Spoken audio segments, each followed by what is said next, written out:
Chairman ناظم آباد town سید محمد مظفر نے کہا ہے کہ لوگوں کو ایک صاف ستھرا ماحول فراہم کرنے کے لیے ہر ممکن کوشش کی جا رہی ہے، لیکن ہم ابھی تک اطمینان بخش نہیں ہیں۔ وہ صرف اور صرف مسئلہ سیوریج سسٹم کی خرابی کا ہے۔ سیوریج سسٹم درست ہو تو ہماری صفائی ستھرائی کے کام جو معمول سے ہٹ کے اور زیادہ کرنے کی کوشش کر رہے ہیں اس میں خلل واقع ہوتا ہے۔ ان خیالات کا اظہار چیئرمین ناظم آباد ٹاؤن سید محمد مظفر نے آج یونین کونسل کے چیئرمین اور یونین کونسل 2 میں سیوریج سسٹم کی نکاسی کے حوالے سے دورے کے دوران کیا۔ اس موقع پر XEN Karachi water and sewerage corporation Zafar Malik, solid waste کے ندیم ہاشمی اور ڈائریکٹر سینیٹیشن ظہیر احمد موجود تھے۔ اس موقع پر انہوں نے مختلف مقامات کا دورہ کیا جہاں پر صفائی ستھرائی کے کاموں کا بھی دورہ ساتھ ساتھ کرتے رہے۔ وہیں پر انہوں نے Karachi water and sewerage corporation کو بتایا کہ ہمارے ساتھ جو مسائل آ رہے ہیں وہ صرف اور صرف سیوریج سسٹم کی درستگی نہ ہونے پر ہے،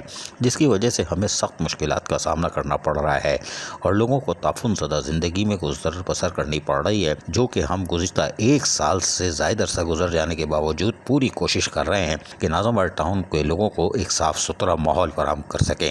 اس کے لیے ہمیں یقینی طور پر اور محکمہ سینیٹیشن کو شدید مشکلات کا سامنا ہے اور لہٰذا Karachi water and sewerage corporation کو چاہیے کہ فی الفور اس پر عملی اقدامات کرے اور عملی کرے، ایسا نہ ہو لفاظی طور پر ہو، اس لیے کہ سیوریج سسٹم درست ہوگا تو ہم لوگوں کو ایک بہتر اور صاف ستھرا ماحول فراہم کر سکتے ہیں اپنے دعوے کے مطابق، لیکن ہمیں مشکلات کا سخت سامنا کرنا پڑ رہا ہے۔ انہوں نے سخت برہمی کا اظہار کرتے ہوئے کہا کہ فی الفور کوئی ایسی پالیسی بنائی جائے کہ لوگوں کی شکایتوں کا ازالہ بھی ہو سکے اور ہمارے محکمہ سینیٹیشن کو بھی کم از کم جو سینیٹری ورکر صبح سے آ کے کام کرتے ہیں وہ بھی مشکلات کا سامنا کرنا پڑتا ہے۔ لہٰذا Karachi water and sewerage corporation کے افسران ہنگامی بنیادوں پر کاموں کا آغاز کریں اور فی الفور اس کا خاتمہ کریں۔ عزیز عارف، KBS بلدیاتی نیوز کراچی۔ ایسی ہی خوبصورت ویڈیوز فیوچر میں حاصل کرنے کے لیے ریڈ بٹن پر کلک کر کے اور بیل آئیکن کو پریس کر کے ہم سب کے سبسکرائبر بننا مت بھولیے۔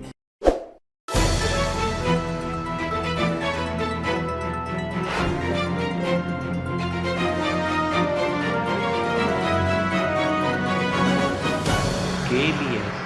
بلدیاتی نیوز۔